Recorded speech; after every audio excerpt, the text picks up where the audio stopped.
Hello everybody.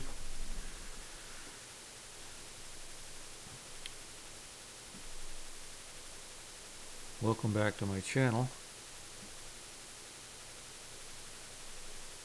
This video is in response to those that are having problems with the Nikki 2-barrel carburetor used on Briggs & Stratton twin-cylinder engines. Some of the common problems include surging, hunting, hard starting, stalling, no start at all. I'll try to keep the video as short as possible. Try to cover all three styles. Yeah, this is the newest, and then there are older ones. Not showing you how to get it on and off the mower. There's enough videos out there to show you that. I will try to show you though. Use cleaning procedures so you only have to do it once. You don't have to keep putting it on, taking it off, trying to figure out what did I do wrong, why is it still running as badly as it did before I rebuilt it. So hopefully you only have to do this one time. I'll show you what kit that you need for your carburetors. So let's get started with the first carburetor, which is the newest style carburetor that's used on Briggs & Stratton twin-cylinder engines with the Nikki carburetor. The newest style has an aluminum float bowl. You can see that there. And it has a side-mounted solenoid, which looks like this or could have an older style solenoid, but still it's the latest model that you're going to use on Briggs & Stratton twin-cylinder engines, Nikki 2-barrel carburetor. Looking at this carburetor is all you have to know to order this kit. 54832. And there are different kits for the older carbs. I'll put links in the bottom of this video where you can order them. So let's get started. Show you how to take it apart. So just kind of keep in mind the disassembly procedure. Go back the same. It's really a pretty simple carburetor. First thing you need to do is take the solenoid off, because you got to test it. That's one of the problem areas with this carburetor, with no start, hard start, sometimes even contributes to the surging. It's an anti-backfire solenoid that contributes to stopping that loud pop when you shut your engine off, that backfire. However, if this plunger in this is bad, it'll shut the fuel supply off. You may not even be able to start the engine. So I'm going to show you how to test it in this video too. You need a 1/2 inch or inch to get it off. This has been ground down so it's a little thinner. You will need it to take off the solenoid on the older models. Once you get it off, look at it. Check it, make sure that little plunger moves freely. That can give you problems.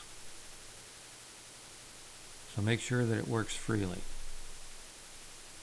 The way that you do it, take it back to the engine.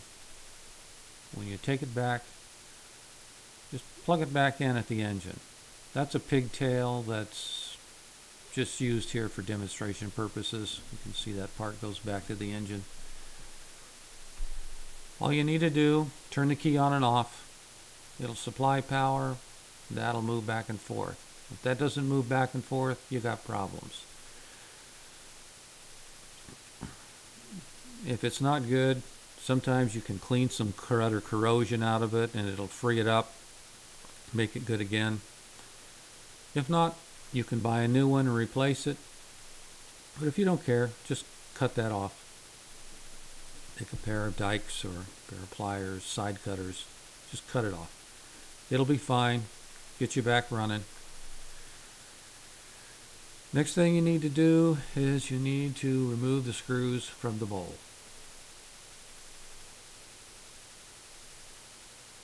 Up the screw heads. Actually, these are not in good shape.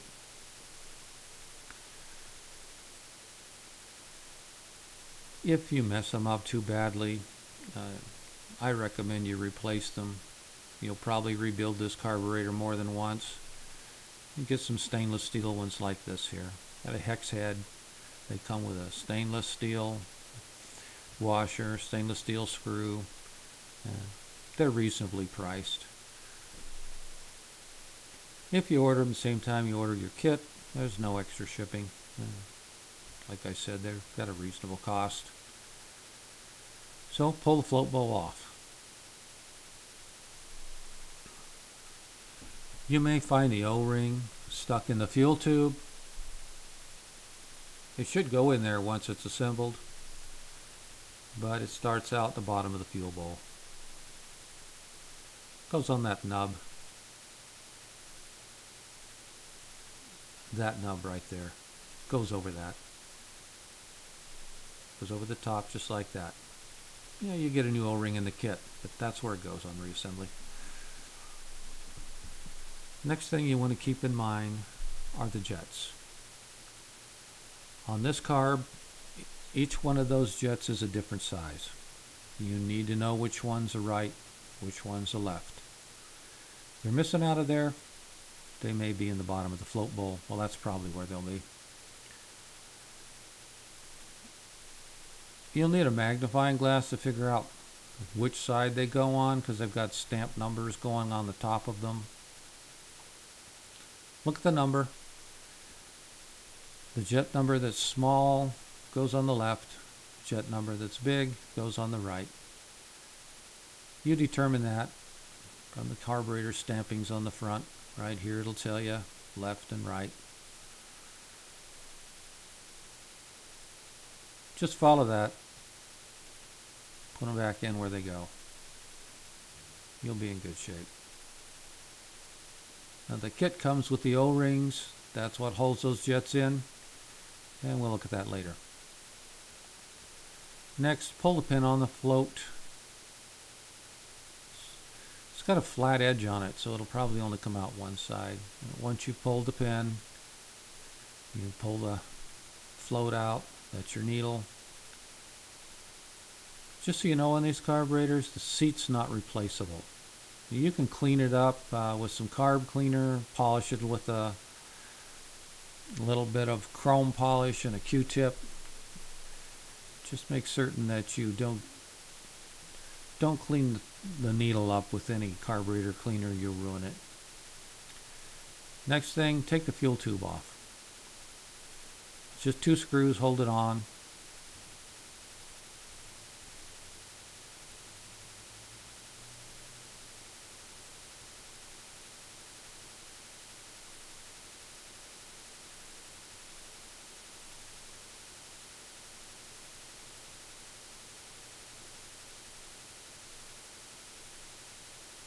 Just take that off and set it aside. The other thing comes in the kit is this little pretzel shaped gasket that goes on the bottom of your fuel tube,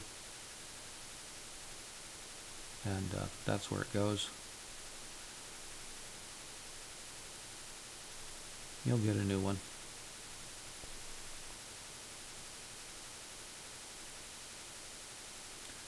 All you need for carb cleaner is just some canned carb cleaner. It's nice to have a little external nozzle on it. Take a look at this carb up close and you'll see the brass tubes. There's some small holes in there, and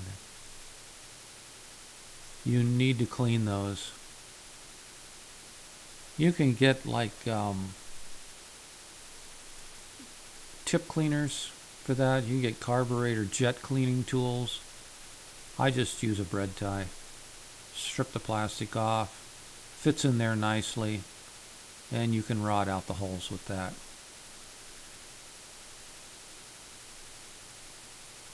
Just run them back and forth. You're just trying to clean out some crud in there.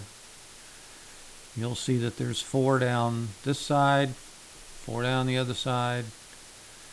Rot them all out. Spray them with some carb cleaner. You've got some other holes that are very important that you clean. And these are the air holes. That's what your air fuel mixture. and they're small in there too, and you want to clean those out. Blast them with some carb cleaner, and just use that bag tie again. Just run it up in there, rot it in and out, spray it out with your carb cleaner. There's built up crap and residue and stuff that's in there. It's corroded it. You just want to get rid of it.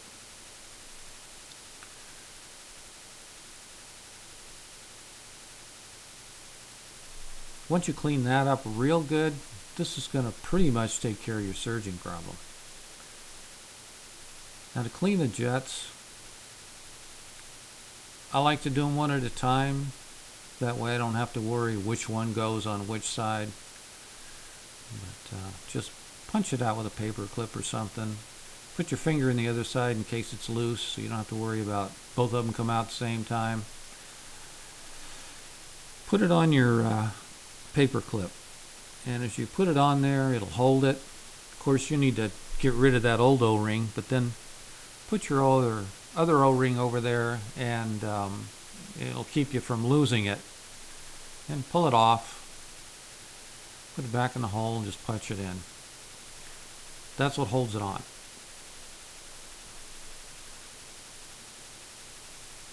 Pop the other one out, do the same thing the other side. You're ready to go. Put your new gasket on the bottom. Sometimes a little Vaseline will help hold it in there.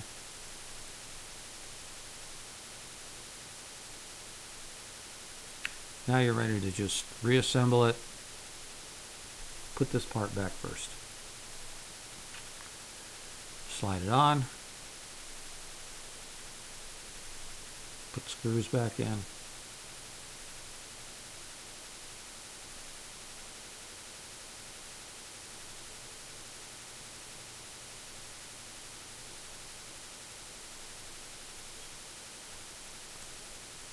Just snug these screws up. You don't have to do it with a gorilla grip. Just snug them up. I'm just using my fingers at the top of the screwdriver. That'll allow me to just snug them up just right, not over tightening them. Before I put the float bowl back on, I like to take my O-ring, put a little Vaseline on it. That'll help hold it in place. It'll also help when you put the float bowl on, prevent that O-ring roll that you sometimes get.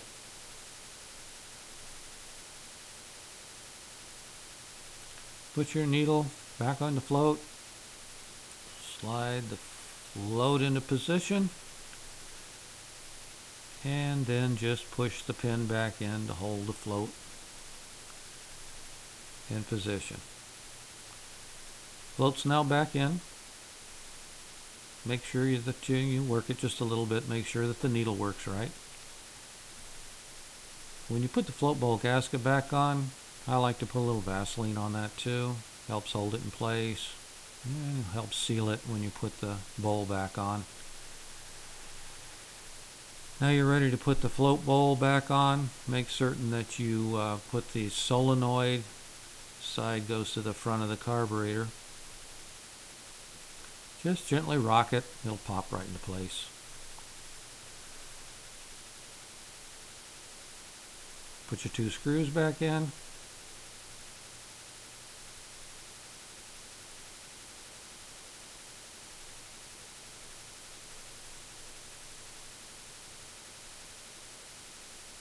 Then just snug those up. Now, don't over tighten those screws. Put the solenoid back in.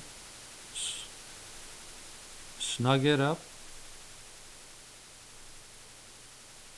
And it's ready to go. Okay, one more thing I'd like to mention on this carburetor. Well, on all of them. They're all the same. If you take a look right here, you'll see that there's a black nozzle right here. And underneath that black nozzle is a gasket. Gasket looks like that, and the part number on that is an 841649. 841649. You may not need to replace that, and it doesn't come in the kit, but in case you do need to replace it, that's what part number you'll need to order. I'm going to go ahead and take this butterfly on this carburetor out and take these screws out. I'm not really going to show you me doing that. I'll try to cut this video just a little bit shorter. But please note that on this particular carburetor, this is spring-loaded on this one. The older model doesn't really have a spring-loaded system on it.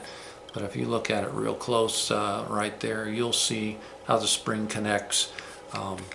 It actually hooks on top of the bracket right there, and then it has a reverse hook on it which comes down and hooks on to the bottom side of it right here. And you'll see that later on in the video. I'll show you how that works. But when you take this apart and you slide the butterfly out, you'll need to take these two screws out, and then your shaft will just slide right out. This will fall right out. And then the nozzle has one screw at the bottom of it there that holds it in. You take the screw out, the nozzle comes out. I'll show you that in a minute. And then when you reassemble this, these screws, you want to make certain that you put some Loctite on them, some blue Loctite, when you snug them back up, because if you don't, those can rattle loose and then get sucked into the engine. So you want to prevent that just with some Loctite on those two screws. But that's what I'm going to show you next, so hold on and we'll get there. So this nozzle needs to come out into it just for a check. Just check it. That's all you need to do. Take the screw out. Take the nozzle out right there. Got this washer. This flat washer comes out the bottom. I'll show it to you. And if you look at it, it's got 1, 2, 3, 4 little holes in it right there. Now those are the 4 holes that will sometimes mash together, and it'll cause your carburetor to run rich. So if that looks good, just like those did there, then you can just put it back. Put the nozzle back in. Just tighten it back down. Just snug it up. That's all you need right there. That's it. Then go ahead and put the butterfly back in. That's the shaft for the butterfly right there. You'll see a spring on it. I don't know if you can see that spring or not. It'll catch right on this little notch right here. It'll catch there. And then it will catch on the bottom, which is right there. Catch right there on the bottom. But to make the butterfly work right, what you have to do is you have to just take and you just have to spin it one time with your finger, like that.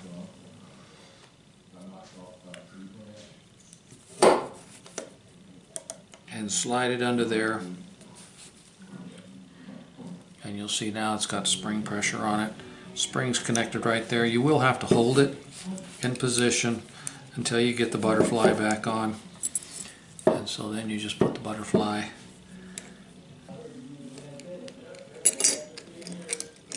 back on like that.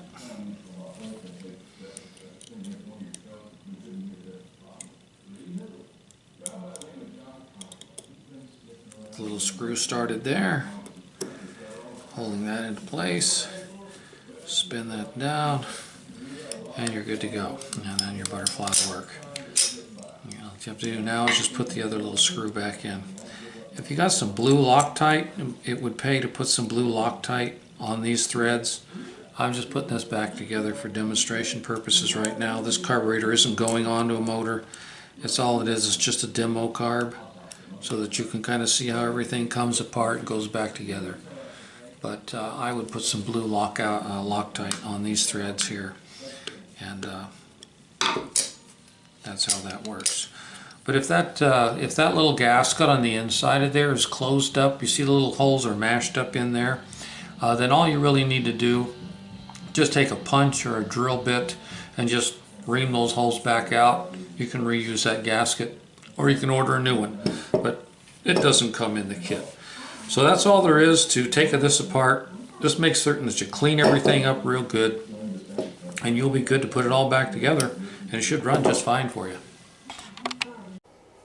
So again, the kit for the new style carburetor is the 54832. That's it right there. You get everything in the package. You get the float bowl gasket, you get the O-ring for the bottom of the float bowl that seals off the fuel tube, you get the 2 jet O-rings, and then you get the fuel tube gasket that seals that to the bottom of the carburetor, that little pretzel style gasket. So it all comes in there. You just don't get that one in the kit. So if you need that one, you'll just have to order that one extra.